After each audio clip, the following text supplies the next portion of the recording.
Webinar. Hello. Can you hear me clearly? Good afternoon. Yes, I can hear you really well. Thank you. Okay, thank you. But your voice is too far, Dr. Rahel. So sorry. You can't hear me very well? Yes, it's not really clear to get your voice. I'll make the speakers a bit louder. I think it's too far from the microphone. Okay. Is that any better? Okay. No. Is that any better? Can you hear me better? Yes, I can hear you. How about everyone? Can you hear Dr. Rahel clearly? Yes, it's clear here. Hello, Rahel. Hello. Good afternoon. Good afternoon, Rahel. Nice to meet you. Andrew. Okay. Okay, for everyone, please open your camera and listen carefully. Before we start, I will start the opening first.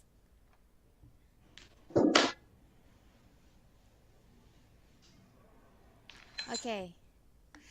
Assalamualaikum warahmatullahi wabarakatuh. Shalom, Om Swastiastu, Namo Buddhaya, salam kebajikan.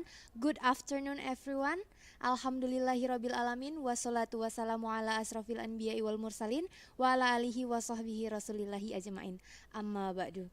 The Honorable Dr. Ani Susanti M.Pd BI as the Head of English Education Department, the Honorable Dr. Rahel Vieira, today's guest lecturer from University of Gloucestershire, UK, the Honorable Niken Fatma Putri S.Pd M.Hum as the moderator of today's webinar, the Honorable all of the lecturer of English Education Department, and the respectable all of the participants and committees.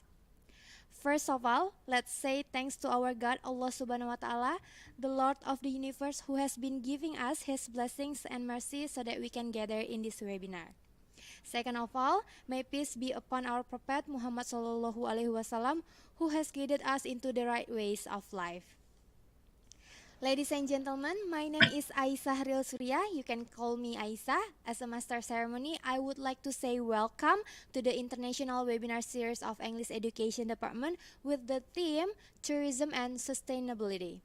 So, before we starting our agenda, let me explain the agenda schedule for this webinar.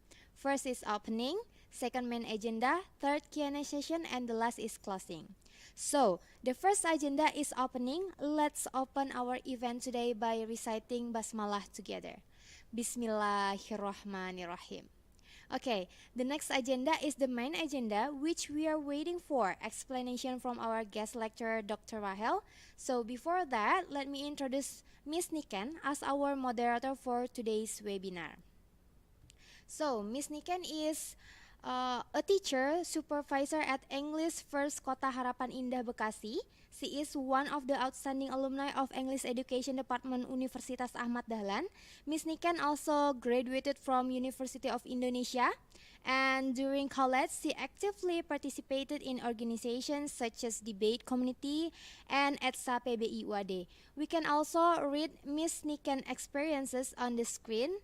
She is writer and also member of Empowerment Center. Miss Niken has many amazing experiences as we can see on the screen. Okay, so this is the time. Miss Niken, time is yours. Thank you. Thank you, Miss Aisa. Am I audible? Do I make myself clear? All right.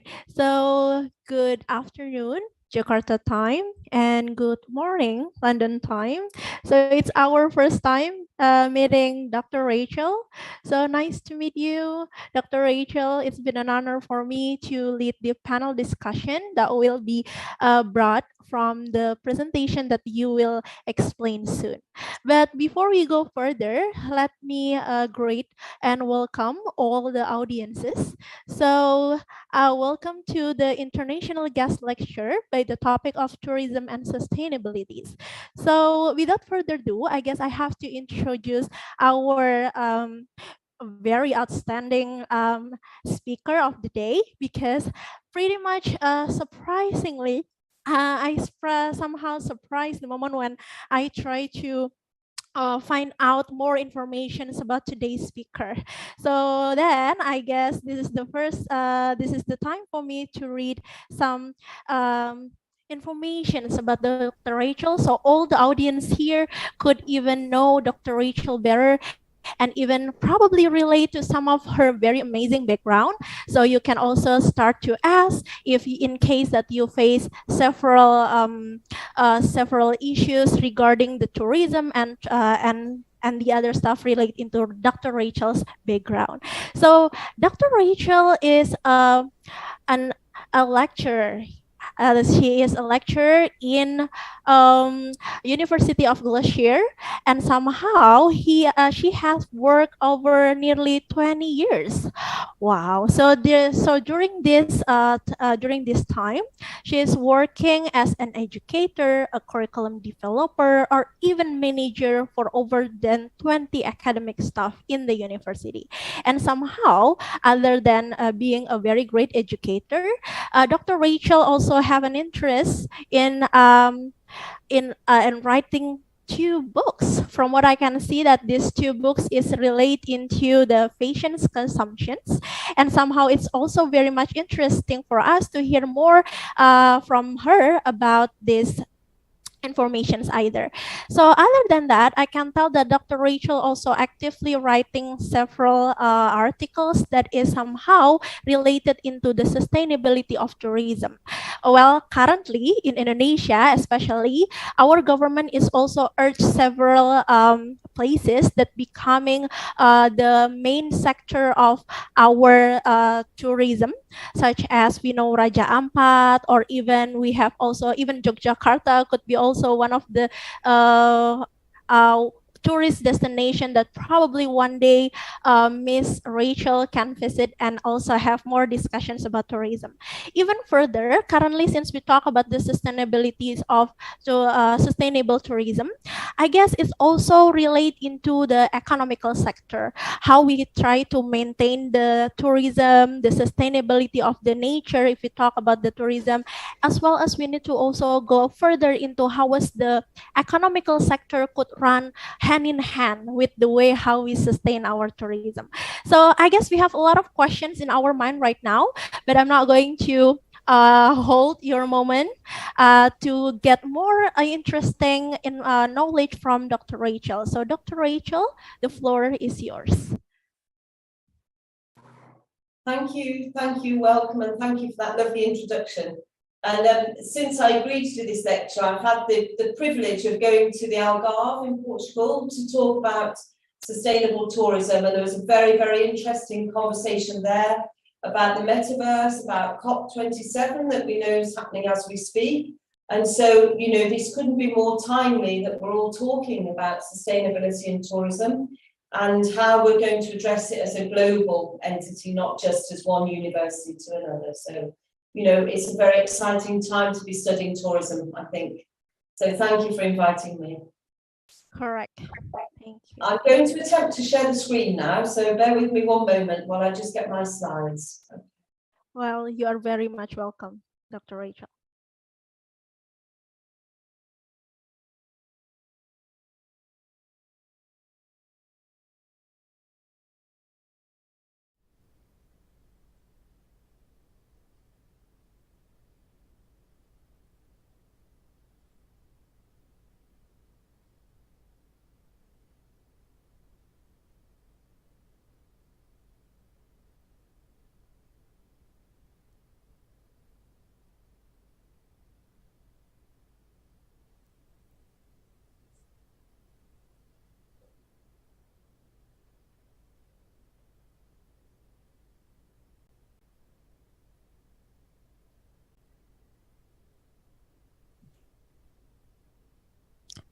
I guess it is seen, Dr. Rachel. So probably the mic's supposed to be turned on. Yes. I was just talking to myself there going, I need to move that out of the way. Well, some technical issues could be happened, so that's fine. Yeah, can you see the screen? Can you see the slides? Right, yeah, it's clear. Okay, brilliant. I'm just checking the arrow works. Yeah, that's fine. Okay. Right, thank you. Welcome. So the area of tourism I wanted to look at was the consumer, because I know from your lecture yesterday and talking to my esteemed colleague Nadine Zukowski that actually you've covered quite a lot of the corporate side, of the destination marketing side, of looking at tourism from a business perspective and a governmental and a strategic view. So what I thought I'd do today to follow on from that is to look at tourism from a consumer perspective. Who are the users of this product and how do we actually engage them and how do we keep them in tourism? Because we can have all the most marvellous destinations or offers, but if nobody engages with it, then we don't have a tourism industry. And increasingly, who that consumer is becoming a challenging concept. So one of the consumers that we know has sustained during the whole of the pandemic, particularly in the UK, and global issues with sustainability is the luxury consumer. So I wanted to take this time to think about what is a luxury consumer, why is it they might have, remained as one of the core people who engage with sustainable tourism and any form of tourism, and how do we keep that going in the future? So I've got three parts to it. Part one, the consumer's mind, how they make a decision, looking a little bit at the theory behind it, then defining the consumer. Well, what do we mean by a luxury consumer? Who is that? And then how would you take that knowledge and create a persona if you had a client or a business or anything along those lines? How do we apply that knowledge? So there'll be three parts. Okay. So the first part of this session, we're looking at our outcomes, if you like. So S.Pd, I'll explain what that is for anyone who isn't familiar. It's a theory relating to decision making. I'd explain the benefits of what luxury consumers are looking for, and then a little bit about the future, which might be something that we want to then talk about in our conversations. Who do we consider to be the future consumer, and is this the right direction for us to go? And you'll see the photographs are what to us look luxury. They might not to you, but you will deliberately see photographs on the slides, and also what we think of as this amazing experiential thing that we can offer consumers. So the first part is the consumer's mind. How do we access the consumer's mind and who are they? So if we're thinking about luxury, the first thing we need to do is determine what we as a collective mean by luxury. So quite often people describe luxury immediately as something that's price. Oh, it's expensive, it costs a lot. But actually there's a lot of underpinning values that people who are engaging in luxury tourism or luxury hospitality would expect. And that is things like high quality, benefits. Benefits to who? To both, probably, the hotel and the consumer themselves, but also this notion of a prestigious image. So before somebody will engage, they will have the idea that this is going to be a luxurious experience. How do they know that? So we're thinking there of reputation. We're thinking of, maybe peer-to-peer conversations. So it's not just coming from the industry themselves, it's consumers to consumers who are telling people that this is luxurious. This was an amazing experience. It's worth commanding a premium price. And quite often, when this is right, it develops a deep connection with the consumer that creates repeat business. And you'll see as we go through, there's little bubbles that come up on the slide. This is, the slides are yours anyway, but this is just for a bit of additional information. If anyone wanted to go and read a little bit more, you'll see some of the authors and the references to them. And there's a reference list at the end as well. So how do we relate luxury to normal services? Well, here's a very basic continuum that says on one side, something that's high in luxury characteristics, on the other, something that's low. And we can see we go right from one end of the scale, which is a cafe, McDonald's, Starbucks, self-service, right up to the VIP, private jets, you know, and the travel. And most people would be somewhere in the middle. The five-star hotel or the resort or the luxury spa is what they would consider to be the top of their luxurious experience, the actual peak of what they could reach. But we can see from this continuum that there is so much more they could have. So why aren't people aspiring for this? Why aren't they engaging with tourism and hospitality in this way? And as I've said, these little things that pop up is for you to have a think about. When we get to the end, we can maybe have some questions on this. So here I would be suggesting, just as an aside, what would you think of the model? What do you think of the implications for any businesses, any clients, any industry knowledge you've got? Okay. So to get us in the mindset, you know, we've had a little look at the theories, but if you were to say who is a luxury customer, what do they expect? What would we consider the typical features to be? And I know I've got questions at the end, so I won't ask you to answer this now, but I want you to start thinking about this, if that's okay, because we will return to all these. And I've put a bit of a trigger on the right, Cartier, you know, a very gorgeous, luxurious brand that we would associate with somebody of this level using. Okay. So how do we get to that point? So you may well be familiar with this model, but it's just to give you a couple of theoretical underpinnings. The segmentation, targeting and positioning. I know Nadine started to talk about some of these components yesterday, but we quite often use this model as a way to market or to understand the customer. So you can see there's 5 steps. The first 2 are all about identification. How do we know who's going to be interested in luxury? And how do we then target them at number 3? And at number 4 and 5, how do we know we've been successful? So there's an awful lot written about targeting the customer, about attracting them. But actually, if you don't know who they are, the segmentation, and who else is in this space, who are your competitors within tourism and hospitality, then you can't actually engage. And within England, and because I've got some examples, I've got a bit of case study for the UK, so I've put some associated reports there that we can also share with you.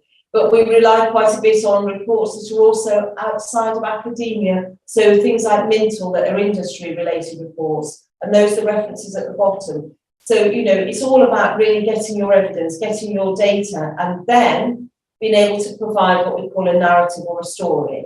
You know, this wonderful concept, why you? Why come to that particular country, business, hotel, tourism experience? Why would we come to that? So to just very quickly break down the decision-making process that we've just seen the overview of, this is the conversation that the consumer will have either with themselves, so it'll be in their mind, or with peers, or even with maybe a hotel or a business. So they need to recognise this is a value to them. They need to search. Increasingly, this search is a solo thing. It's something they will do online through social media.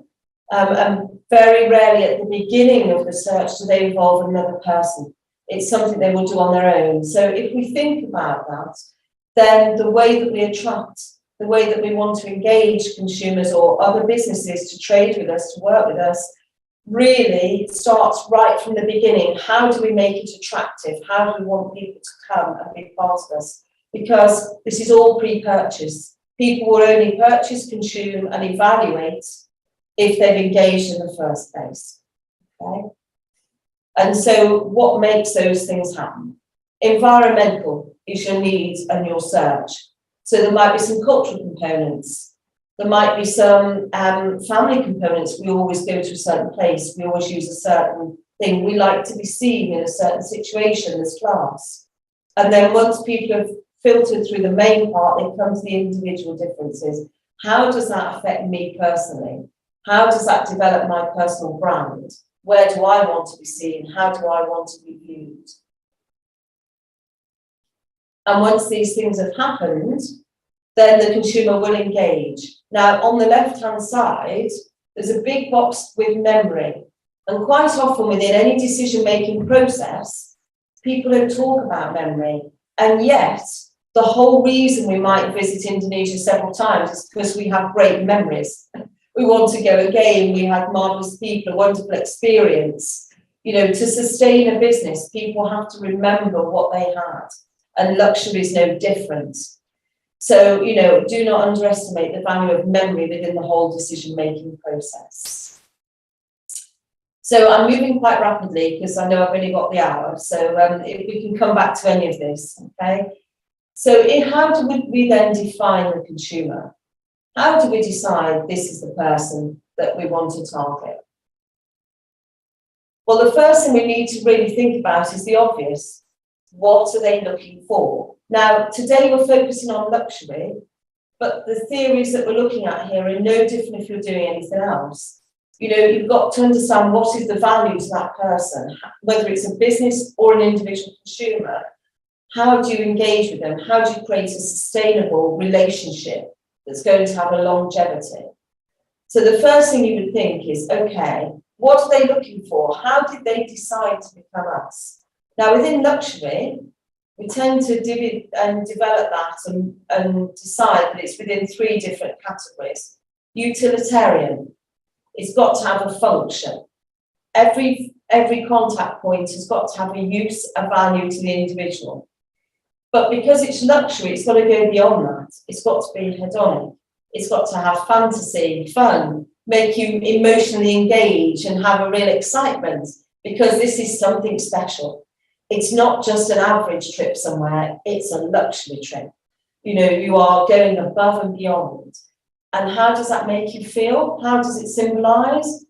Well, here comes the real conflict, because it's what you might want to do versus social identity. How do you want to be seen? So you might choose to do something that your friends or other businesses do not consider to be luxurious, but to you it is. We all have different values. So this is very, very challenging for the tourism industry, because how do you meet the needs of everybody if their own self versus their social identity might not be congruent? It might be different. So within luxury hotels, you will see, as you will with any diagram, what's in the centre tends to be okay. And this is research by Peng and Shen in 2019. And they said, you know, emotions are core. If you don't get an emotional response to a product, to a service, to what you're offering, then consumers won't come back. So on the left-hand side of the model, it's all about value. And some of these are very tangible, you know, financial value, how much did it cost, a tangible outcome, and function as well. But hedonic and symbolism are more intangible. You can't actually say what they are, you can't touch them, but you can feel them. And when you have an emotional attachment, an engagement, an interest, you will repurchase and you will go again. So we can't underestimate the value of emotions and attachment when we're looking at not just luxury, but tourism as a whole. So there's a little bit of a case study that we did within the UK, and it's adapted from Vieira, so it's on the bottom in 2022, so it's currently. And we were looking at customers and saying, okay, following the pandemic, why would you actually come back? And why, of all the things, would you go to luxury? Why would you spend more than you possibly could spend? And this was the following outcome. Overwhelmingly, most people wanted to stay in a hotel for a short holiday. So 64 out of the 100, 64% said that was their main reason they went.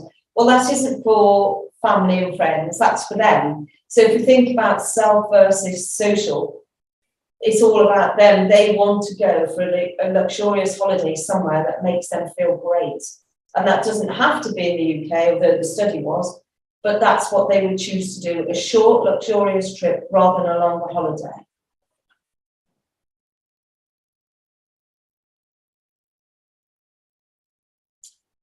They then said, we'd look at price. Now that's a real conflicting thing, isn't it? Because although they've said price is the main thing, if it's luxury, it's going to be expensive. So one could argue that price is irrelevant. But what is becoming more and more of a factor as they go down are things like health and wellness facilities.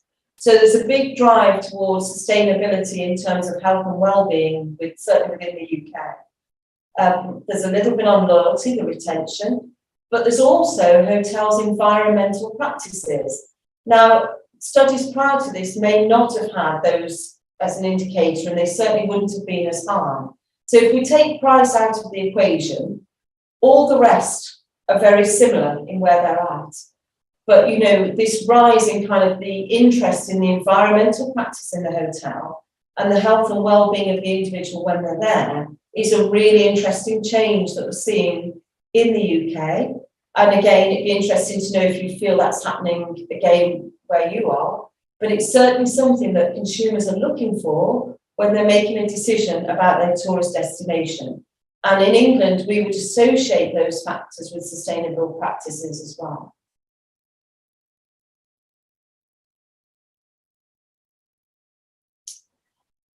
If we take that view a little bit further, when we look at this chart, and this is the interest with stats, isn't it? We can twist them whichever way we want, as we all know. The very top of this, it says local things to do. Now, you might say, oh, well, that's because they've gone to a place, they want to explore the area. Of course, that's a part of it. But again, within that metric, within the top metric there, the 33, are notions of sustainability.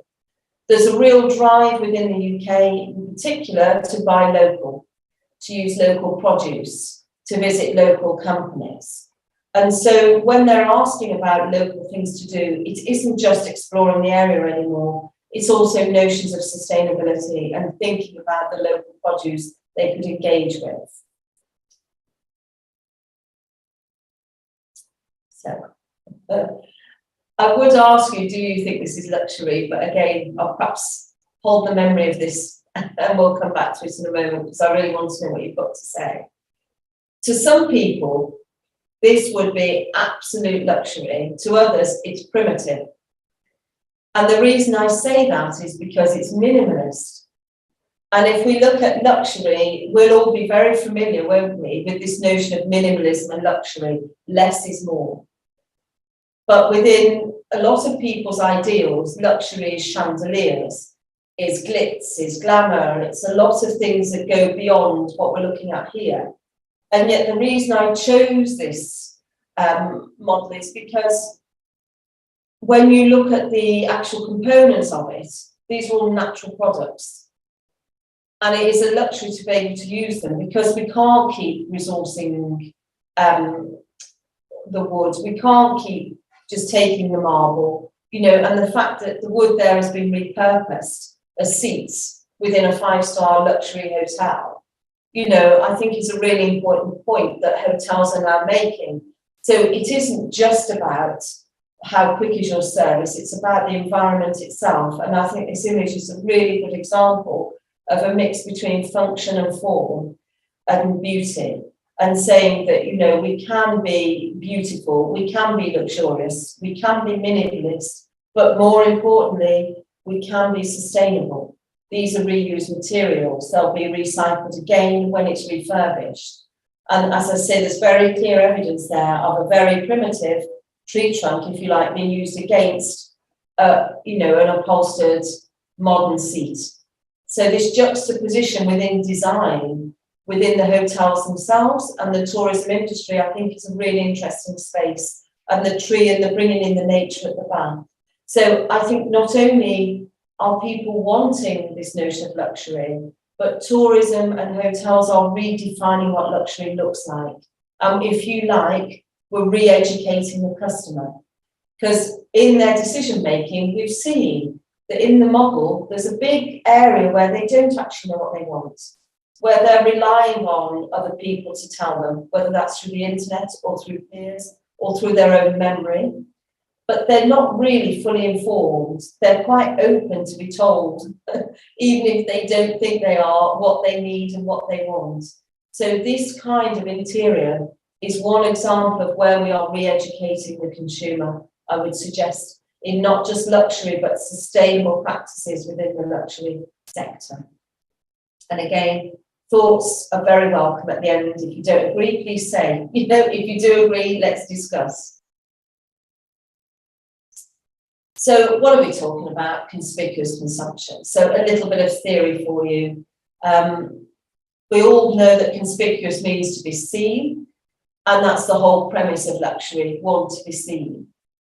However, and again, the reason partly that I chose luxury is it's a really conflicting space within tourism, because luxury does not necessarily associate itself with longevity.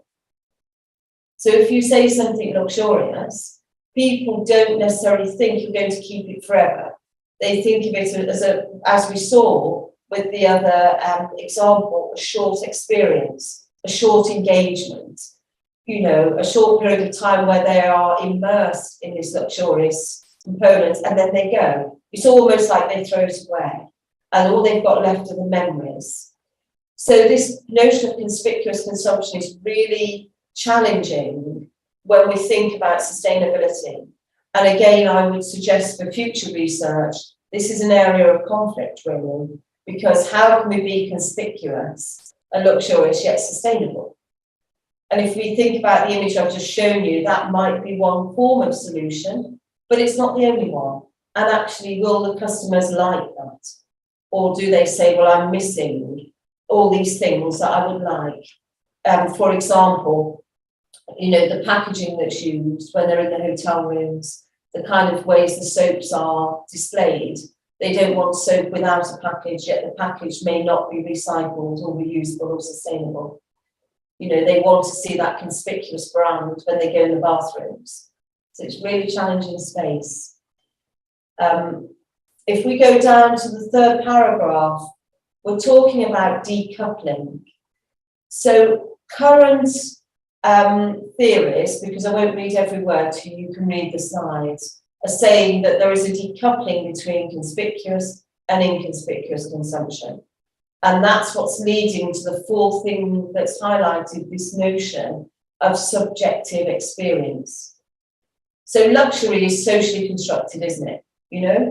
Luxury used to be a food, shelter, water, and in some areas of the world it still is. We're not demeaning that. If we take the extreme of luxury, the VIP jet, whatever, some people might not wish for that. It's a subjective experience. So there's an interplay here between conspicuous, inconspicuous, the decoupling of such because people are either unable to afford or they're becoming more aware of sustainable issues, and it's increasingly becoming a subjective experience of whether people engage. So I've talked about experiences a little bit. Why? Why do I keep saying that word?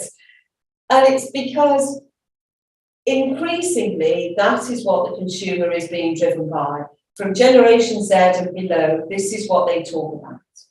So for anyone not familiar, I've got some dates in a moment, what the generations are. But basically it's the younger ones coming through are saying, we don't need to buy, we don't need to own, we might want to share, but what we really want is an experience. We want something new, something different. And if they can't get a tangible experience, they'll have an intangible on social media.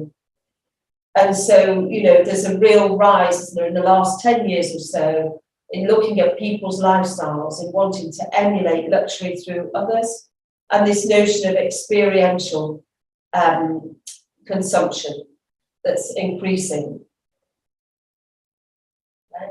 And here's a little example, Instagram. They've shortened it to Insta, haven't they, for anyone who's not familiar. Is it a form of conspicuous consumption? So, the traditional literature will say you've got to go and buy something. You've got to go and experience a hotel. Recent articles like Spearman, the 2021 there, are saying, well, actually, just going on Instagram and engaging with luxury, engaging with these different experiences might be enough to be considered the new form of conspicuous consumption? Or is it just semiotics? So the theory of signs and symbols, are we just accruing things that make us look better to our peers? Oh, did you see that post? Were you in that post? Have you got your own TikTok? And I don't, never will, but you may well have, So that's your semiotics. So of course, this is all about materialism. And actually, unless you're traveling for work, one could argue the whole of tourism is a materialistic experience. We are consuming something we perhaps don't need to have, but would like to do. And for consumers, they might say they're doing this because it makes them happy. They're going somewhere because they feel better. So thinking about the health and well-being, a change of scene, somewhere different, new people, new experience, new cultures, all very noble, all very understandable. But we don't need it, we would like it. And that's why even tourism itself is a luxury consumption if you take that stance, if you take that position. So again, when you look at the literature, it talks about materialism as possessions, things you own. I would like to expand that a bit today and say, okay, we know that's a fact, and Richards and Dodson in 92 were quite key authors in that. But if we bring that up to today, 20 years later, I would add experiences in that. We are actually buying experience, engaging with experience, and that's becoming the new luxury. So the reflective question, if you like, there is how salient is this value? And in the luxury hospitality area more specifically. So by salient, how much do we know it? How much do we value it? How much do we agree that, actually to be a tourist is a luxury? So how do we evaluate this, look at this? There's been several examples, and again, you've got the references on the bottom there for the key authors. The one that I want to highlight in terms of retention is the bubble on the first top left. Experience self-congruity. What on earth does that mean? And some of you might go, well, I know exactly what that means. I know, yes, I understand that completely. Others might be going, I really don't know. What is she talking about, And self-congruity is being true to oneself, isn't it? It's having an experience that matters to you, that you value, that's got all the components that make sense to you, that then becomes something of value. If we go along to experience value, you are satisfied, you revisit, so you go again, and you might even post it somewhere. So the notion of digital social networks becomes into play there again. But self-congruency is all about having experiences that relate to your core values. And if you don't know what your core values are, there's a very good chance you'll never be satisfied by any experience. Even if you go all the time to the same place, you won't see it through the eyes of somebody who is totally self-congruent, whose identity, whose notion of self relates completely to the notion of tourism or the hotel they're staying in, etc. And it's why people say, I feel comfortable in this space. I really enjoy visiting that area. I want to go there again. I felt at home. It's because for them it's congruent, it's part of them, and they can relate to the space in which they're in. So increasingly, this has got major implications for brands, because how on earth do you make one tourist destination congruent for all? How do you make it a valuable experience, and how do you sustain it?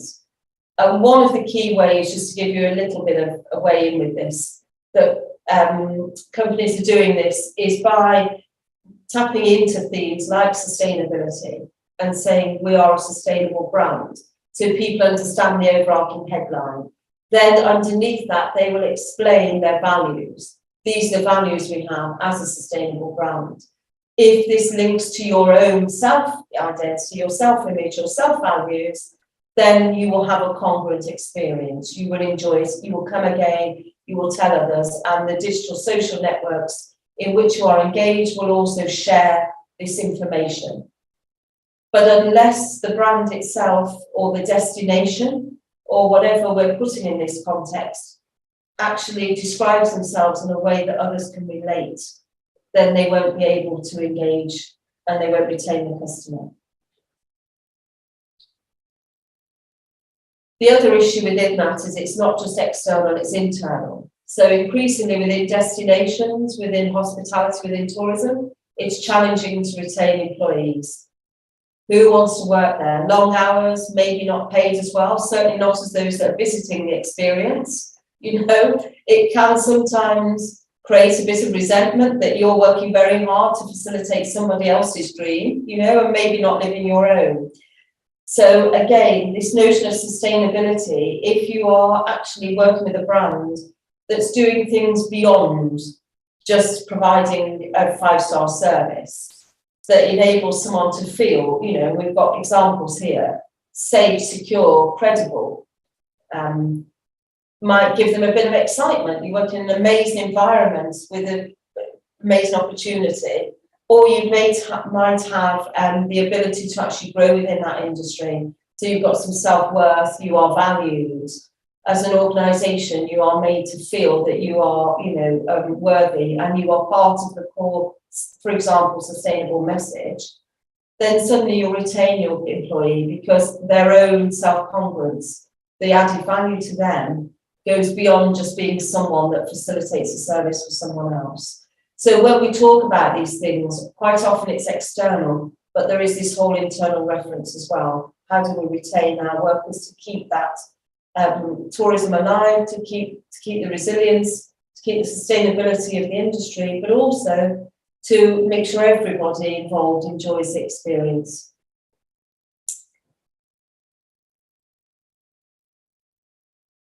So we talked a little bit about sustainable consumption. I'm not going to go into a lot more depth with it now. There's some reference at the bottom you can see on 2020, but it's just to give you a definition of what might be considered sustainable at the moment. And there's a reference to millennials, the generation that includes Generation Z, but came slightly before, the ones that triggered all this, of which you were all part, I'm sure, you know? And it's really a very interesting space for you guys to be in, because these consumers want luxury. They aspire to have luxury. They are the new generation of people that want to come and engage in tourism. They want this experiential value. And you're in countries where this actually isn't saturated like it is in England. We're competing against each other, you know, it's very tense. Where you are, you've got every opportunity. The landscape alone is phenomenal. You know, that would be considered a luxurious experience for someone from the West. So, you know, you've got offer that would be able to engage these customers, these consumers, and to sustain not just the planet, but also the industry.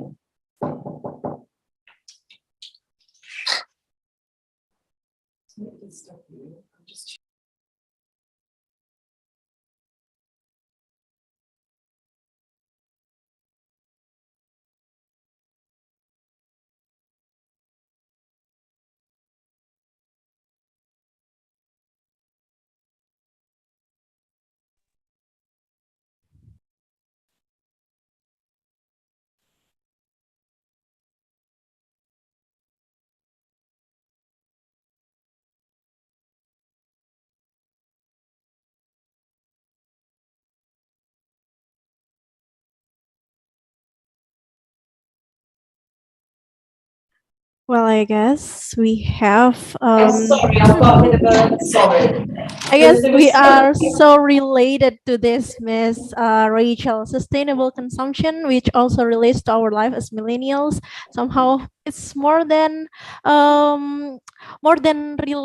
It's more like it's blending to our life. That most of the time we also use, we also do such a consumption, but probably it's not that sustainable. So probably we could listen more to your lecture. Yeah, sorry, there was a lady just saying she wants the room and I'm supposed to have booked it, so we were just having a bit of a moment. I'm sorry about that. It's fine, yeah. It now won't go to the next slide, there we go. So just to come on to the final part. So who are these people? So as you would expect, theories have tried to define them. And they've come up with this notion of the word Henry. And you'll see Henry is defined as high earners, not rich yet. Now, what rich looks like, I don't know. It's all subjective and relative, you know? And it's saying that companies are making significant investments in targeting the young, as you say, the millennials, the Gen Z, the customers of the future, and they're trying to keep them engaged in luxury when they're interested in sustainability. So it's a very interesting space. And also luxury tends to be tangible, and, you know, sustainability isn't always as tangible, and these consumers work in an intangible space online, they don't often go into physical stores. So it's a very challenging component at the moment. So just to, you know, a little bit, that's just who Henrys are. They've got quite a high income, they've got good assets, average age by the time they fully become rich is 43. This is the estimated theory.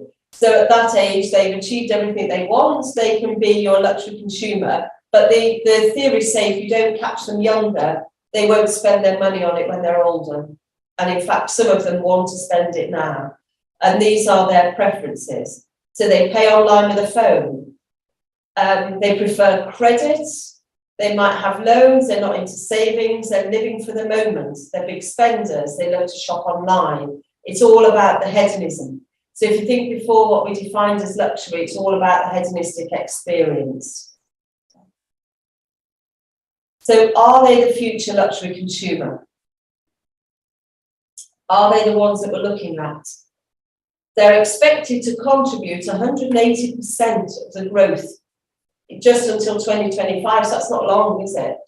They're the most accelerated consumers within this area, and they are certainly one to target if you aren't already.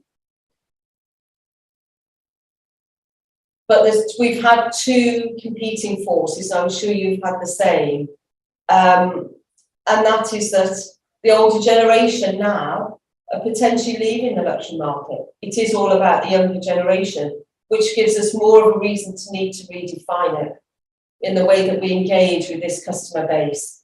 We've lost customers we may not ever get back, but we will get new ones instead. Okay?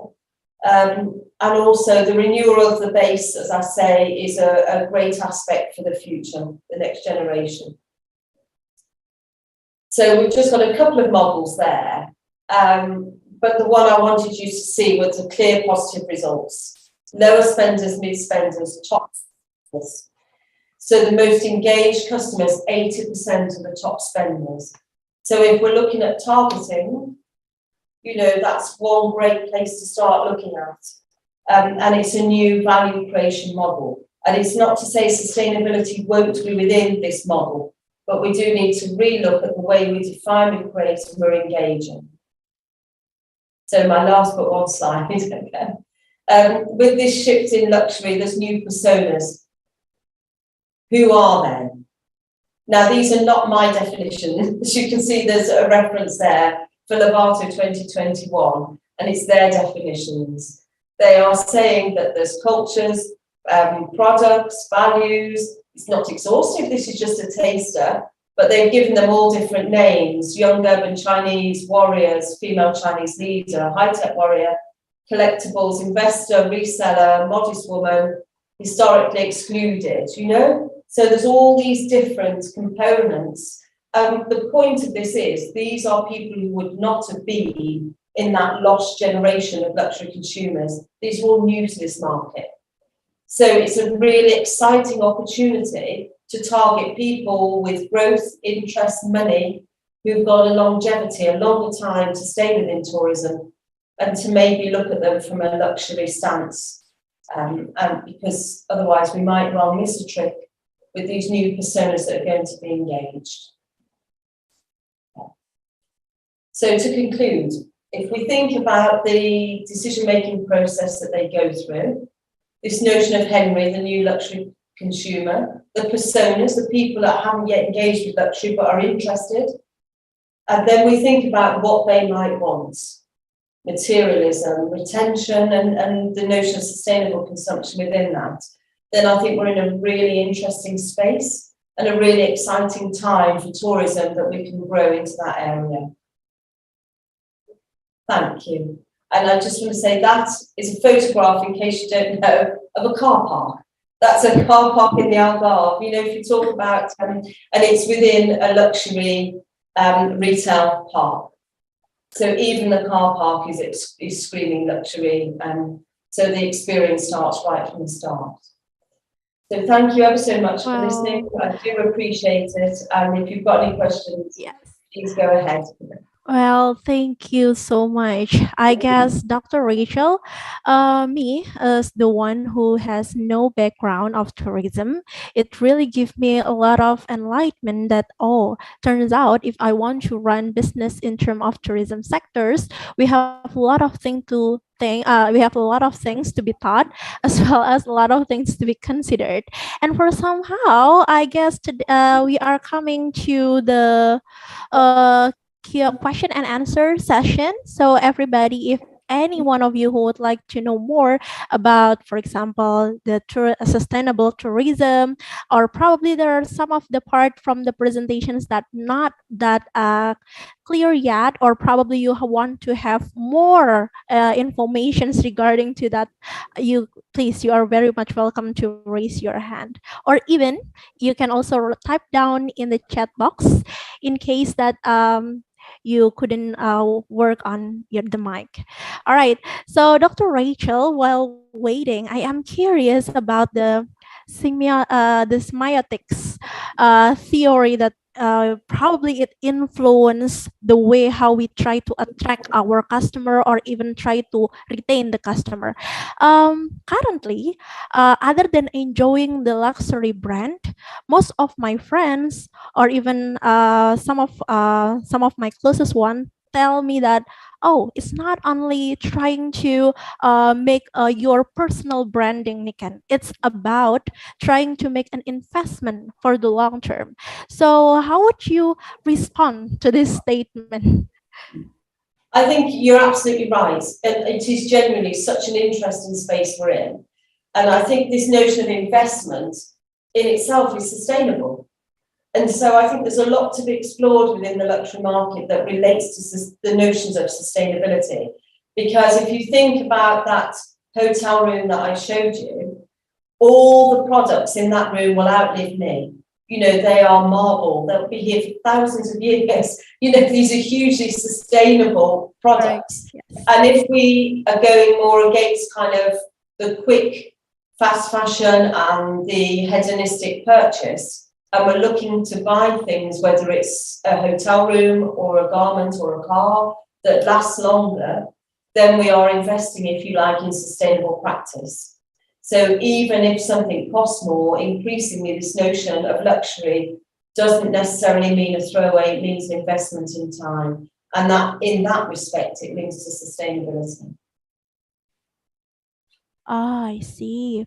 Well, I'm sorry, but it gives me more curiosity, especially if we talk about what is it? What do we call it? Tourism. I got a friends that somehow trying to introduce a new value to me. I think you also mentioned it a glance last time. It's about minimalism. So currently we face a lot of Gen Z, the younger generation, trying to say that we should pursue the minimalism principle because less is more. So I guess what I am curious about how we try to target this group of people that has minimalism value in their life, so we can try to attract them using to our product. For example, if we want to attract them through tourism, what could we do? What could we do to attract them even more? What I think it comes down to is this notion of their own values. So if you teach them from young that they're attached to a lot of little things, they'll want a room that has lots of little things. If you teach about the value of a few important tangible components, experiences, a few items that they've got good memories that are sustainable. For example, you only need one bag, you only need 5 pairs of shoes, but you've got gorgeous shoes. You know, it's all about values. If children are taught from young that they need a plethora of things, like fast fashion teaches you, then they're going to want a plethora of things. And that goes against minimalism. So it's about teaching values right from the start through our education, and then educating the consumer when they're making their decision that this is something that needs to be valued. For those that are already grown, you need to re-educate them in the way that we link these things to a big theme like sustainability. So come here, you are helping the planet. You are, working with these other things. And they might not always see it. We might need to tell them the ways in which they are engaging are purposeful and useful. And that can be a minimalist approach. All right then. So like you mentioned it, trying to ingrain or probably implant the value to even the younger generations to that probably could even get more sustainability of the tourism. But but since we do not have the one who raised their hand yet, I probably also curious about the conspicuous consumption that you mentioned. I am a teacher. I have a lot of students that trying to tell that, Miss, I want to record today's lesson to be a content for my TikTok, for example, or even when they try to invite me to have a dinner with them. Miss, I don't think that cafe is good because it is not that appealing for our Instagram. So so I guess conspicuous consumption does matter. So how would you tell us in the form of maximizing this character that we are trying to attract the customer even more through this mindset, this consumer minds, which is conspicuous consumption in their daily life. How would you suggest us if in case we want to make a cafe, or for example one day we would like to make probably like you mentioned hotel or even stays. Yogyakarta has a lot of tourist attractions that somehow probably need us to even develop even more the tourism in itself. Thank you. And a great question, because that is exactly what they're all doing, isn't it? And they are their own brand and everything else. Yeah, it's about the message, isn't it, that you want to communicate. So, you're obviously a very cool teacher and they want to be seen with you. So the message is they want them to know you're coming to dinner. But for other people, the message might not be the same. So I think it's really thinking about the message that you've got. Yeah, correct. Do bear with me 1 second.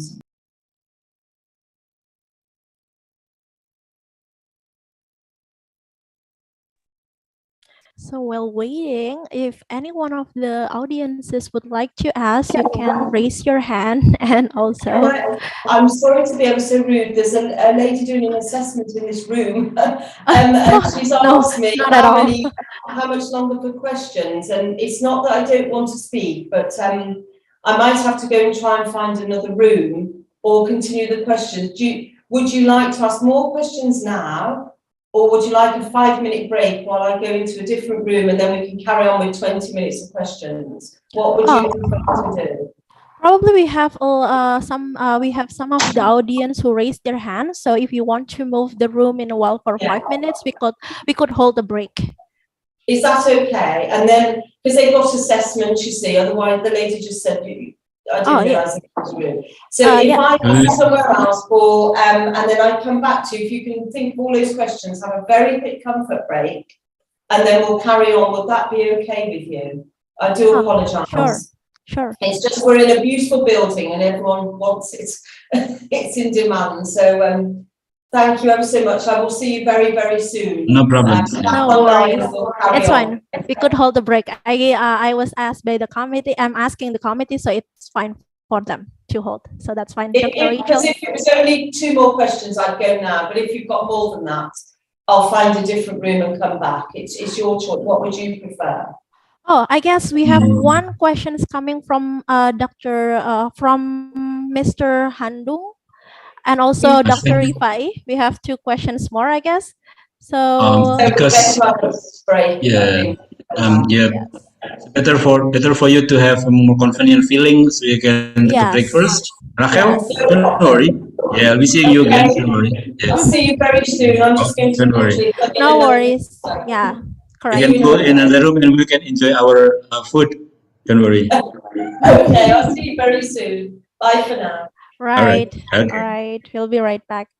Okay, so for all the audiences, since we got some technicalities, we should wait for Dr. Rachel to continue the explanations. In case that some of you are having a business to do, you could leave in a moment and get back around 5 minutes to 10 minutes, so we can continue the panel discussions in around that time. Wait, Miss Niken, maybe you can give maybe like a summarize about her Miss Of course, Niken, Miss yes. Rahel What topics Mr. about, so Rachel we talks. can get the explanation and we can make a question about All her right. presentation, Okay. like a summary. So, all right. Thank you, Miss Aisa. So I guess today, Miss Dr. Rachel trying to motivate us by her knowledge in the form of the way how we sustain the tourism. As probably not all of you, but if we are talking about University of Ahmad Dahlan or Ahmad Dahlan University, somehow it based in Yogyakarta. So Yogyakarta has a lot of area that could be a very great tourist attractions, especially for those who wants to get more relaxations, for example, or even learn many culture. So from what I can get of Dr. Rachel's explanations, I guess there are 2 main factors that we need to consider, especially if you want to develop or even establish your tourism business. The first is you need to consider the functions. You have to be aware on what. So is this business gonna run for the sake of its functions, or the second one is the emotions. So basically, functional and emotional are 2 main aspects that we try to embrace for from the next tourist or from the customer or even from the consumer, depend on what business you are going to make, in order for you to make a sustainable tourism, of course. And if you're talking about sustainable tourism hold many factors. As it involves, like what I mentioned, functional and emotional purposes. I guess you have to consider the detail from those 2 main character, which is the functional and also the emotional one. And somehow Dr. Rachel last time mentions about if the good business as in any type of business, as I also learn some or slight knowledge of business, since I also need to teach some a subject which relates to that. I guess a good business is not the one who make only great starts. Currently we have Miga Choan, if I'm not mistaken, right? Yeah, Miga Choan, or even what is Miss Aisa? Probably, what are the happening food or happening beverage that is currently popular around Yogyakarta? Can you mention some other than Miga Choan? I guess that's quite famous. it's a lot. Maybe in Yogyakarta, it's really happening about the cafe. You know, like Ah, the everyone want to cafe. go to the beautiful cafe. So All beautiful right. scenery and yeah, for Instagram Okay. and something and Right, so right. on. It's supposed to be Instagrammable. In case that Yeah, you want to visit, especially for the student, you and must also bring. ramen. Ah, It's happening right now. ramen. Oh, I see. So the noodles is currently the very popular beverage, even from Yeah, Gacho and ramen and it's so on. I one guess. of the famous. I see. The spice probably. You guys love Yeah, the spice, or right? Korean food, Or something like Korean food. I some kind. see. So the I think it relates to what Dr. Rachel said last time. the one that is currently there are a lot of businesses that create a very big starts. Everyone will try to queue up or line up in order for get the food, but then in probably in 1 year or 2 years or even couple of months, it's no longer that popular, or even we have seen no customer at all in that dine-in restaurant. So the great business is the one that could make the customer be back to your business. So that's what Dr. Rachel also mentioned last time. In order for us to retain our customer, we have to play with their memories. Probably the memories could have a very great in the beginning, but somehow after we bite it again for once, for twice, for third time, for fourth time, it doesn't really what can I say? It doesn't really relate to your taste anymore, or probably you feel too bored. That's why the innovation, building more value, adding more message to your product is needed, and it's not supposed to be stagnant. You have to make it dynamic, of course, because in if you do not really have that mind, probably it won't be sustained. So that's with the tourism. Probably we know that, I don't know, but when I was a student, the undergraduate student in Universitas Ahmad Dahlan, I have a lot of, like what you mentioned, Miss Aisa, we have a lot of what is it, a tourist attraction such as the Taman Bunga, the one that is Taman Sari, maybe? No, Taman Sari, but it's more like in that is historical site, right? But Mhm. the one that is becoming only for a moment, there are I don't know, what do we call it? Is it tulips? The one Mhm. that is attracting so many students coming, Mhm. but Mhm. after a while, it is not popular anymore because Ah, I see. it has no message, it has no value any longer to make the tourists coming. So I guess playing with the memories or memories of the customer does matters for us. And also, I guess last time, if you do still remember, everybody of the audience, I also catch the STP. We should implement STP.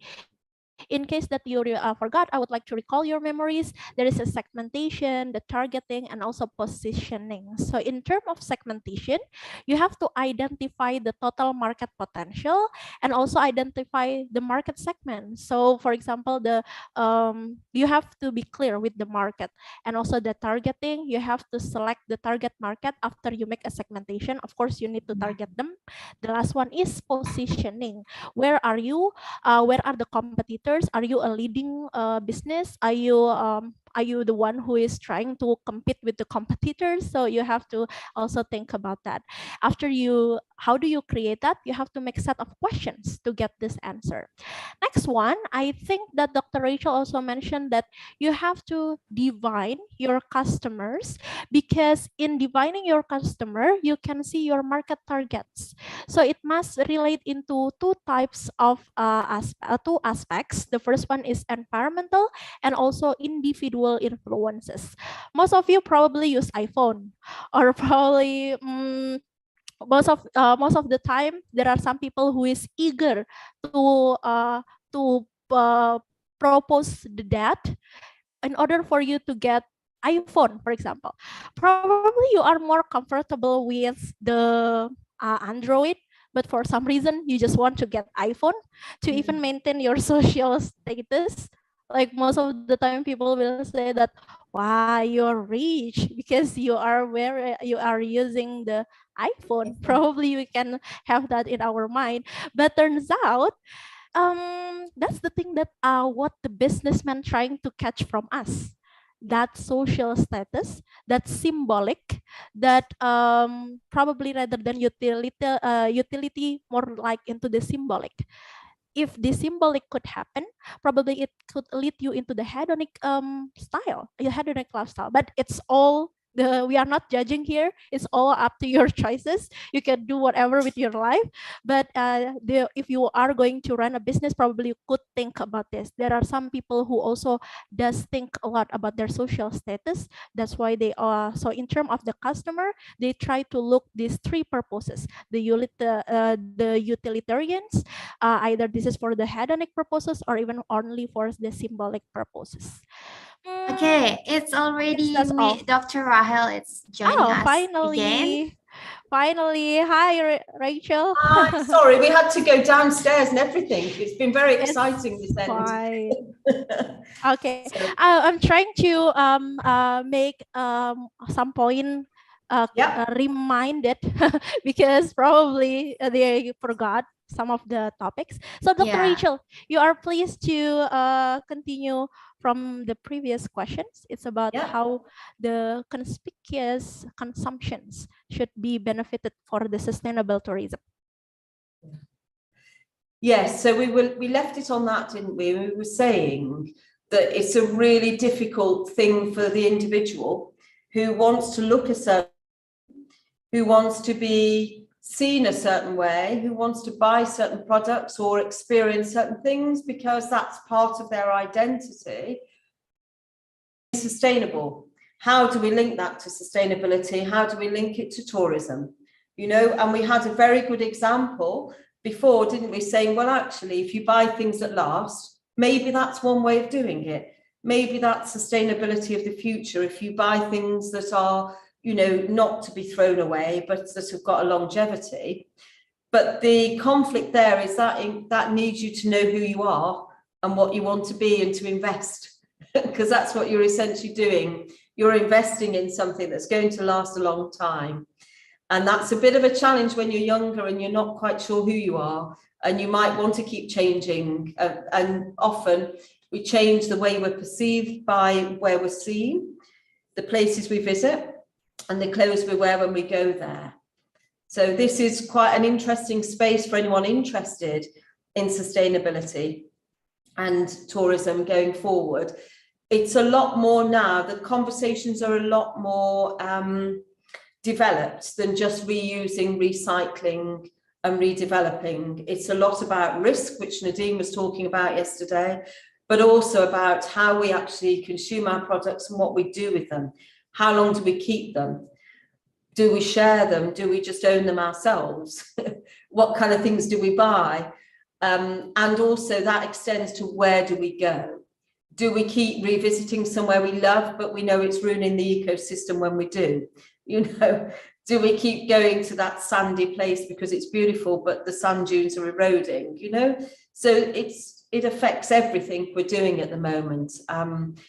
And at the core of all of it is the consumer and their engagement with these spaces and these products.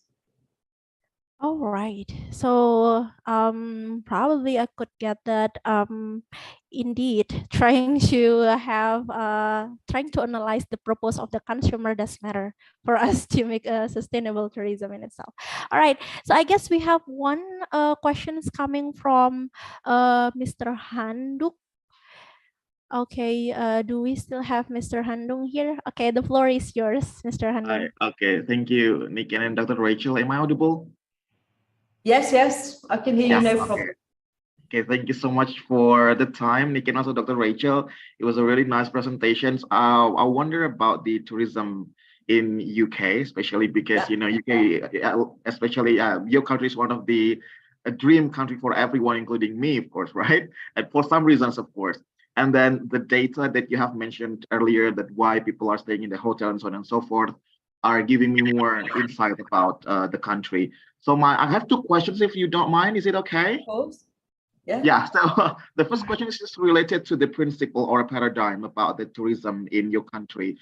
We see that here, for example, in my country here in Indonesia, especially in Jogja and Java, whenever people would like to build or make some tourism site, they always try to use certain things, like, for example, batik, and they also sometimes play some traditional music like gamelan to show, that's the paradigm, or most of the hotel or cafe, they have that.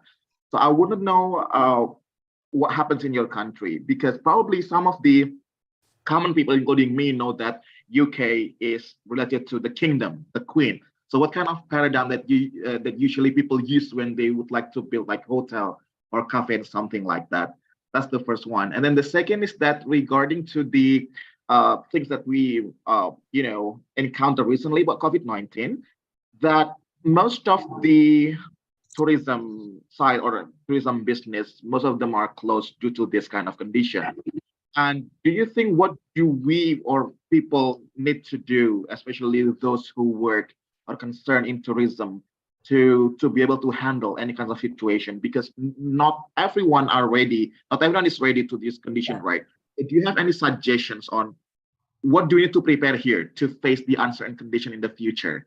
So those are my two questions. Thank you so much, Dr. Rachel. So particularly the second one, quite a big one for me to try and answer, but I'll have a go. Okay.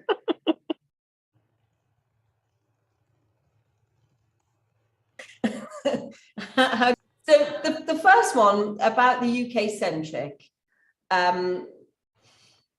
that's quite an interesting one, because if you ask the average British person, what are the British values and how do you represent Britain, they would really struggle to tell you what they are. It's really challenging because we are so multicultural. Even just on the average day, we'll have an Italian coffee, a French croissant, we'll sit in a Spanish restaurant, then that's breakfast. Do you know what I mean? So everything's so integrated that in a way, even the tea that you associate with being British is from India and China. We don't have our own things. We acquire things and then we say these are English. So I think the way that a lot of places do it is they are playing to what we call the quintessential, the stereotypes. So as a tourist, you would probably have a better definition of it than a resident of what English means. And it is all associated with the monarchy, with the kingdom, with Charles, with, the red, white and blue. So we've got a very strong visual with the flag that goes on a lot of different products. And, UK produce that, will often have that as a symbol to say it's got value, it's luxury, it's made, in England, that kind of view. So I think, a lot still goes back to that. And we make quite a bit of festivals. Like the moment it's Christmas. And so everywhere is making a huge point about, the fact that we are a Christian country, theoretically, and that we have Christmas. If you ask a lot of the younger generation if they are Christian, they probably say no, yet they all like Christmas, So I think there's work to be done in England around understanding the symbols that we put out there, the semiotics, understanding the value of a lot of things we do, in particular for tourists. Because when the Queen died, there was a big debate about the monarchy because she'd been on the throne for so long. But that is one of our biggest tourist assets, is the royal family. So I think you sort of partially answered that yourself. You're right. A lot of what we consider to be English would be around manners, values, and afternoon teas, and things like that. And they all relate back to how we perceive the monarchy to behave. So those are our kind of British values. I mean, there are a whole list of them that talk about honour and treating people well, but that's basic humanity. I wouldn't say that was just UK, although it's attributed underneath it, So you're right, it does stem from the monarchy and London and that kind of London-centric view that trickles out. And a lot of it's about local produce. We're amazed at what we do, and people don't realise the value sometimes of what is here, and they're starting to do that more, and that relates back to the sustainable agenda, that we do produce a lot of fruit, a lot of veg, so jams, fruits, beers, wines, not so much wine because it's not warm enough. In fact, it's quite cold today. It's about 3 degrees here today. It's quite cold, yeah. So, we don't really, wine isn't so good, but hops and beers and things, and a lot of fruits, and we have little microclimates that do produce a lot of local produce, and increasingly that's the sell in the hotels as well. So it's a bit about the service and a lot about the local produce and then this relationship with, you know, particularly in the bigger hotels with the monarchy. Those are the three key sellers, really. In terms of how to fix the global thing, well, who knows? I have just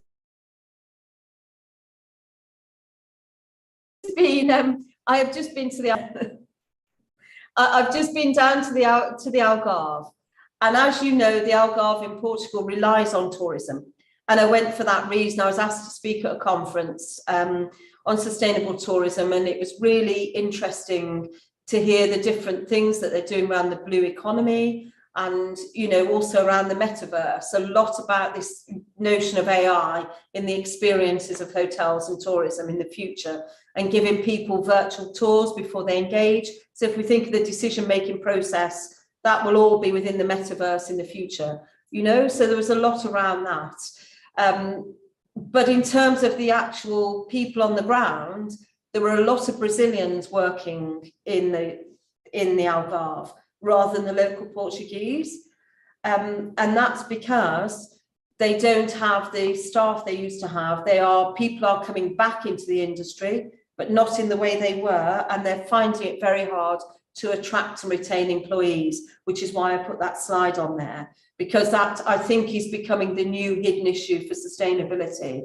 Not so much reuse, recycling, but not being able to staff the actual tourist industry, because we need to make it appealing for them to want to be part of it, you know? And I think as an English speaker primarily, it was quite interesting that you would assume that people speak English wherever you go. The English are very lazy like that. And when we got to the hotel, a 5-star hotel, there were only a couple spoke English on the desk, because they're not attracting the same employees. So that's going to have a big issue with tourism. So I think one is attracting the customer, and I know we've talked about that as a focus today, but I think the hidden challenge that's going to become more so is attracting and retaining local employees into the tourism industry, because I think they see it as not sustainable at the moment. I don't think that's true. I think we're in an exciting space where it's resurging, and I think, you know, human nature is they want to go out, they want to engage, they want to experience. We don't need a high street. We haven't needed a high street for over 10 years, but we still have them. Why? You know, we can get everything online, and it's because people want to engage with other people. And it's the same with tourism. So look at the values. What do they want? What do you offer that no one else does? Why would we come to you? And really sell that and get people who are invested in your ethos. So they buy into the company. They understand the values of what you personally are trying to achieve. And then if you can marry that into a big theme like sustainability, you're there, because they will understand that globally, and then you will be the example. And I think for somewhere like Indonesia and for the Algarve, the notion of boutique hotels and boutique experiences would be a major way forward, because people will pay more to come for that, and then you get a better, you know, hence the notion of luxury, then you would get better revenue for that. Would be a kind of sort of quick fix. Won't fix it forever, but this would be like an initial way of engaging people, would be one of my thoughts. Does that answer your question? Yeah, of course. Thank you so much, Dr. Rachel. As someone who, you know British or cultural history from Mr. Bean, I could really relate to what you said earlier, like the Christmas tree, the beer, and everything like that. What about the music, Doctor? Does music also take a big role in the development of the tourism there? I think, you know, 100%. And music's one of our biggest exports, but we tend to export it to America. And vice versa, you know. So, you know, and that's another interesting thing around language, actually, which I know you didn't just ask, but a lot of the younger generation are speaking American, not in England, but in the rest of the world. They don't speak English because they learn English through gaming. So they're learning it through social media, through the telly. So, you know, a pavement is a sidewalk, the rubbish is trash. You know, there's all these little nuances that are not English, but they say they are speaking it. So actually, the world's becoming Americanized, not Anglicized at the moment. So it's quite, you know, if we're talking of exports. But yes, music is a huge part. And of course, culturally, it's like food, music, smells, temperature. It's the first thing that you get immersed in when you arrive somewhere. And it's hugely valuable. So yes, I think, you know, you'd mentioned the gamelan. I've actually had a go at a gamelan orchestra years ago, and it's quite an exciting experience, isn't it? You know, and it's quite empowering. And you know, even the vibrations that they create, never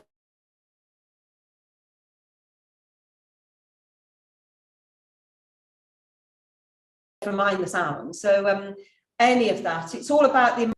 Sorry, the bit at the end I said was immersive experience, in case you didn't catch it. Yeah, okay. Which music is part of. Yeah. So thank you so much for the answer, Dr. Rachel. Yeah, it really answers my question. Thank you so much. Okay. That's good. No problem. Thank you. Thank you, Mr. Handung. Well, I guess we got another questions coming from Mr. Rifai. I guess the floor is yours, sir. Hello, Rachel. You know, I am big fans of University of Leicester. So whenever the speakers come there, I always making questions. Yes, I'm a big fan of yours. You know. Okay, I have two questions. Suddenly. Two questions and one request. So totally is three. Now the first question. The first question is regarding to the my concern is that possible in a country or in a tourism destination to make the harmony of those three main factors of sustainability in tourism, like in economy, environmental, and also the social? Because in most cases, in my observation, is economic interest sometimes have a conflict with environmental interest, because people need money and they will dig out land and they will explore any kind of natural resources, and it will break the environment. The question is it possible to make harmony among the three of most variables in the sustainable tourism and destinations? Do you want to give me the two questions in one altogether or one by one? Shall I try that one first? Okay. All right. So I think, you know, there are various answers. I'll start with one, as you say, and then we can explore that. Part of the reason I chose luxury, which might seem a really strange thing to choose when we're talking about sustainability, was for that very reason. People that tend to engage in luxury tend to have a lot of money, generally. I know we're looking at new generations and coming through, and, you know, whether they will use their disposable income in that way. But at the moment, the people who are able to afford to travel, not for work, just for pleasure, still tend to be those that have got the additional disposable income, and they want this hedonistic experience. So luxury doesn't have to be a 5-star hotel, it can be a hedonistic experience, and that can have sustainable implications. So in terms of the economy, if you've got a luxury consumer, then they're going to bring you better economy, more money. But in terms of the sustainability part, if you can manage their experience in a way they don't know they're being managed, so it restrains the kind of sustainable impact, then I think you might be onto something there. Because, you know, I mentioned boutique hotels just. It is that notion of the ultimate experience. The land you've got, you can't buy that picture. You know, you can't provide that vista. If you've got a massive window with that vista outside, you know, they'll pay a fortune for that, because they can't get that anywhere else.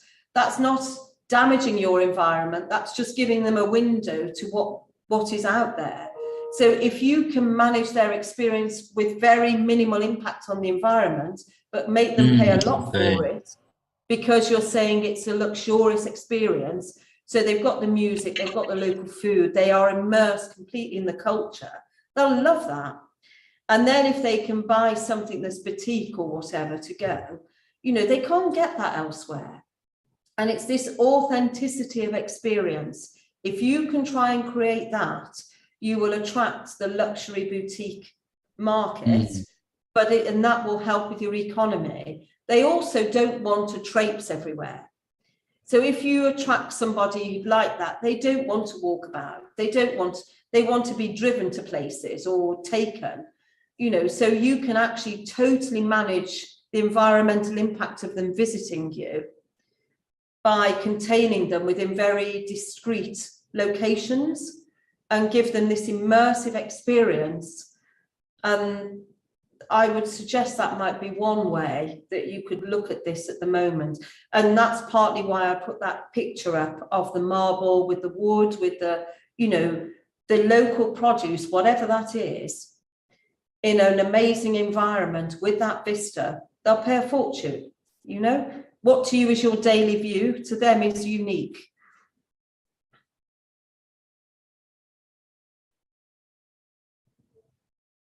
You're muted, Rafa. Yeah, this is the some questions. Yeah, some questions following your explanation. When there is like discrete locations, and our government wants, they make any special place like Komodo Island. Maybe it's not, it's also familiar to you, Komodo Island, to protect the environment, but also to run the tourism. The government give a very high price of the ticketing. Yeah. In terms of limiting the visitors and also to protect the environment. The problem is not only maybe rich people who can enjoy it, the Komodo Island, because of the price. So do you think, are you in the position of supporting this kind of policy from the government in terms of the sustainability? I think you've got to think what's best for the land. Okay, so my husband's Portuguese. When he goes back, he gets very upset because certain hotels have bought part of the beach and we can no longer go on that beach. Certain things are eroded, sand dunes are smaller, you know, the cost of the environment, and that's why I went there, because they're doing a lot on the blue economy because of that. And it's one of the main places the English go. The tourism there is phenomenal. You know, they are absolutely raiding part of the coastline and it's causing a problem. So it's not that I support restriction, but I think if it's environmentally needed, the best way to retain until that environment recovers, and it takes 30, 40 years to recover or whatever from, you know, what the humans have done to it, you know, then we need to protect it. And it might be, excuse me, that you therefore have to have restricted areas for a short period of time till the ecology recovers. And if anyone wants to visit those, they have to pay a lot for it, you know? So that might be one, but this isn't the only type of tourism you're going to have, but it's one way of attracting, you know, this unique experience where it is privileged to be able to go and look at this environment. And so therefore, in that respect, I would support the policy of restricting access, but only because it's driven by environmental protection, not by anything else. But you know, in terms of other forms of tourism, I think you've got to think, who do you want to attract? Who has got the money? Because, you know, everyone's going to want to come. You live in a beautiful place. You know, if it was a party and you had a guest list, who would you ask? And so you've got to think, who are these consumers that you want to come and visit your country? Who is your target market? Who is it that you really want to come and engage? And I suggest you try and get some of their ministers as well, so that they understand the harm that's done if we don't sustain and we don't manage the destinations properly. And so it's all about education, really. You're educating the consumer in one way and you're educating the ministry in those countries in another, so that they respect and value the environment they're visiting. Thank you for the advice. Also, will take it over to my network in the government. Rachel. Miss Niken, can I have All two right. Is that okay? Oh, so it is created even more questions. So that's fine, Yeah. sir. You can go with the Okay. 2 questions. Go ahead. Right. Rachel, actually, this is also for my students. They are learning about intercultural communications. Yep. And because, you know, tourism is very close to intercultural interactions among the locals and also the visitors between Indonesia, like Yogyakarta and you in the London. So it's very intersecting there. My question is, what is the position and the roles of the intercultural communications in terms of tourism development itself? And communication from who to who would be my first question. From the hotels to the... No, I mean for the stakeholders of the tourism themselves, for anyone. Do you think in terms of sustainability in tourism, does intercultural communication, so understanding about cultural communication is also important for visitors or for the tour operators, you think? And how much important of this thing toward the development of tourism? Okay, so I think if I misunderstood, stop me and ask again, okay? But I think what you were asking me is about controlling the message almost. You know, how do we communicate? So there's several levels to this, if I may. One is the stakeholder so we call it B2C, business to consumer, yeah? So it's the stakeholder to either another business, so B2B, or to the consumer, the individual that might engage. So that message is going to be very subjective. So we all have government policy, we all have, you know, criteria we have to meet, but actually the individual organisation, to a large extent, can create their own message. And in that way, it's subjective. As the receiver of that message, we have to be careful, because they might tell us whatever they want us to hear, not what's necessarily the truth. Increasingly, you will find a lot of this level of communication is going more from a peer-to-peer, consumer to consumer. And there's an increasing rise in people looking at reviews before they go anywhere, before they choose a destination, before they will actually engage with a restaurant or anything else. And these reviews are from other consumers, they are not from companies. So you've got on one hand, the stakeholders sending out the big corporate message. These are our values, this is our company ethos, this is what we do. Then on the other end of this, you've got the peer review of this, the users, the consumers, the employees even, saying, actually, it's not like that. This is what we think. And that individual voice is starting to have more power than the stakeholder voice. And there's a real conflict there. And part of that is because of social media, providing people with access. You know, we have a bit of a joke because of the English culture, we have a bit of a joke where we say an English person is very unlikely to say something to your face. So if a waiter comes to a table and says, "How was your meal?" an English person will very likely say it was lovely, whether it was or not. It was fine, it was lovely, thank you very much. They might then write on TripAdvisor, "Awful meal, don't come here again." But they're not going to tell the person in front of them, you know, because they think in that moment, they don't want to ruin the experience. But in reality, they had an awful time, you know, and they will write that. Well, the next person that goes to that restaurant won't be in the room when they said it was fine. They will go on TripAdvisor and read the review. So actually, the power of the voice and the consumer voice and the individual experiential voice is growing within this as a kind of communicator. And it's a real challenge for hotels and for tourism in general, because you can't control that voice, particularly if they're not even telling you the truth to your face, you know. So you've got to think about, as a stakeholder, about the core message. What are the values we want to be known for, and communicating them clearly. And then it's up to the consumer or the other business to understand your core value and engage with that if it's got a congruence with them. You know, we talked about self-congruency. If those core values mean something to them, then they will engage with your business over someone else.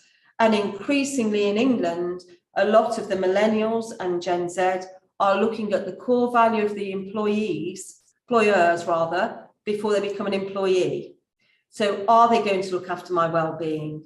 Are they sustainable in their practices? How? Demonstrate it. Where does it say that? And as part of their research for looking to work somewhere, they are looking at this notion of core values too. So it's quite a big piece there that you're talking about. And I can understand why you're focusing on it, yeah.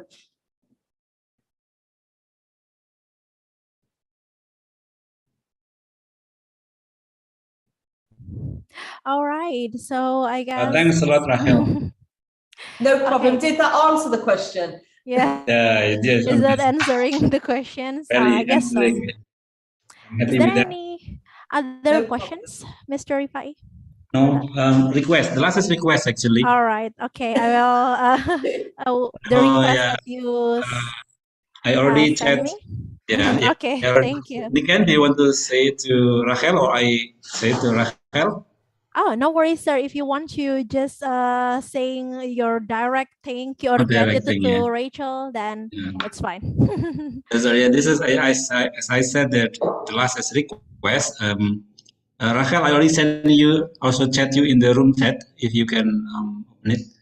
So basically, is we request you to help us to promote our department, and I give some clues. You can open the chat in the Zoom. Open the chat, yeah. Yeah. Right. This so is probably. Okay. Oh, but after the session, it's okay. All right. After so the basically, okay. yes, Mr. Rifai, as a representative of our department, trying to as this testimonial statement coming from Dr. Rachel.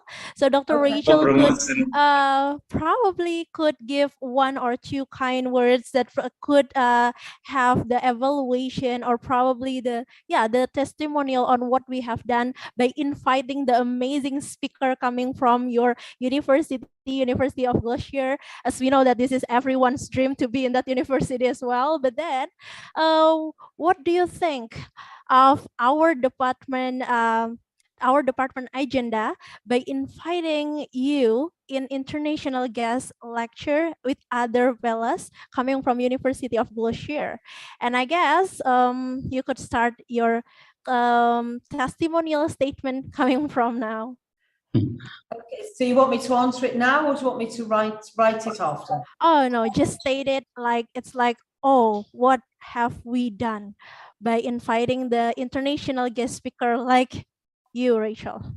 Okay. Maybe if you need more time to prepare, you can give it after the session over. Well, I can always send something afterwards, but my initial response, so I can do both. How's that? So my initial response. we will take two: initial response and later response. Yeah, correct. Yes, it can be that way. Because my initial response will be a bit shorter, you know, as you say, and then I can write something else. But the initial would be a huge thank you, really. It's just as exciting for us as it is for you to hear a different voice. So, you know, it's lovely for us to be able to visit, even if it is virtually, your university, and to be able to talk to you and to hear the questions that you've got and the concerns you have, and to see how we can co-create something. You know, this session's been a co-creation. There's been slides from me, questions from you, and that's really interesting for us because we're all learners. We want to improve all the time. We have certain views, but by talking to others, we all expand our knowledge. So it's been a real privilege for Nadine, Neil and I to be able to be part of this. So thank you for asking. Well, thank you. So we are looking for further engagement between our department, which is English Education Department of Universitas Ahmad Dahlan and University of Leisure. Is it going to be very much possible if we could maintain this very great relationship between two universities? Is there any further possibilities to complete that? There's tons. That's why I'm saying to be continued. There's tons we could do. So I think that would probably be continued afterwards. But certainly if there's any students on the call who want to contact Neil or Nadine or myself, that's no problem, okay? Or if you want to go on LinkedIn and find us on LinkedIn and connect, that's fine, you know, whatever, because very often you go away and think about things and you'll have another question or another thought and we won't be there. So, you know, we can offer that. The three of us have got no problem with that. In terms of a stronger building a partnership relationship, there'll be tons we can do there. And I know Nadine's already got a lot of thoughts on that, as have I, as have Neil. So we would definitely like to have more conversations about that, but probably outside of this session, if that's okay. Great. Yeah, this is only initial meeting and we'll have further meetings. Agree. All right, I guess I got to see the last request coming from our department is about trying to tell the society how to motivate and also how to motivate the public or even the society to feel confident to even study in university, to even study even more in terms of the tourism. How would you say 1 or 2 words for motivating more people to study about tourism? Probably specifically through our department. Okay. So I think one of the key things that you have that will motivate others is your passion for the subject. You understand it, you believe in tourism and sustainability, and I think the great work you're doing within the department will motivate and encourage others to be part of this exciting time. Would you like some more than that? Or would Of course. Oh, I guess the written testimonial is still waited by Mr. Rifai. So I guess you could also have that probably in a further communication with Mr. Rifai. Yeah. Well, I I can guess always write those down. That's not a problem. okay. all right. All right. Thank you very much. So is there any more questions coming from the audience? All right. I guess we let me see. Okay, so I guess we have no one raising their hand because a lot of question has been asked, and also a great explanation along with the enlightening knowledge coming up. So probably they need more to process this information as well. Yes. So that we need more discussion, more session to be with Dr. Rachel one day to discuss even further after they have more questions coming up to their mind. All right. So Dr. Rachel, it's a great honor for our department to have you, and also it's a great honor for all the audiences to get more knowledge in terms of the sustainable tourism. So let me close this session by one statement. So travel and tourism are a huge part of economy. In order to maintain that, considering the survivability of social and natural aspect is an absolute needs. So I guess that's all that we can have from Dr. Rachel. So all the floor is coming back to the Master of Ceremony. The floor is yours, Mr. Isa. Thank you. Thank you.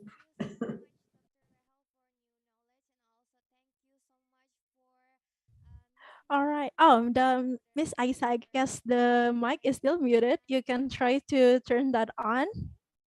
Well, while waiting, we can give a round of big applause for our very respectable speaker of the day, Dr. Rachel. So they are clapping in silence. All right. Okay, the floor Thank is you yours. very much. I do appreciate, and you know, it's been a pleasure. Thank you. Okay, thank you so much, Dr. Rachel and also Miss Niken.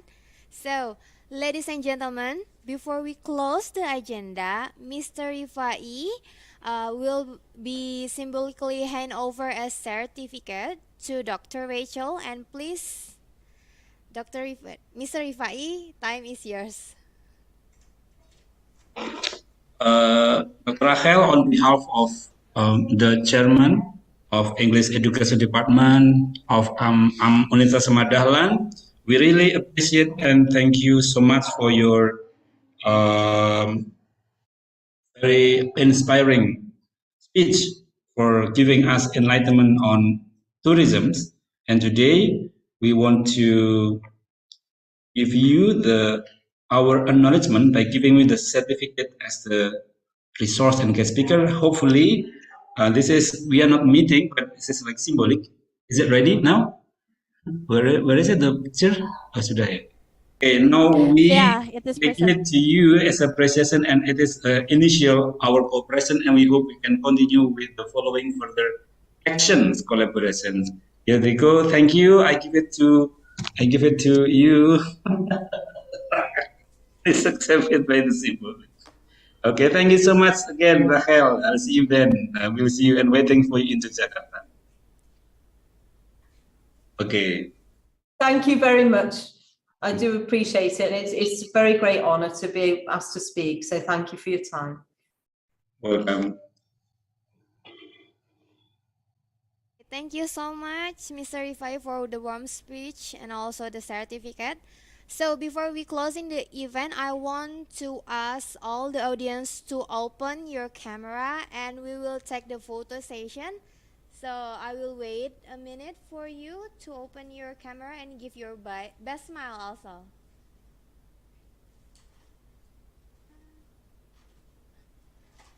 Okay. Okay, I will count 1, 2, 3. Are you ready, guys?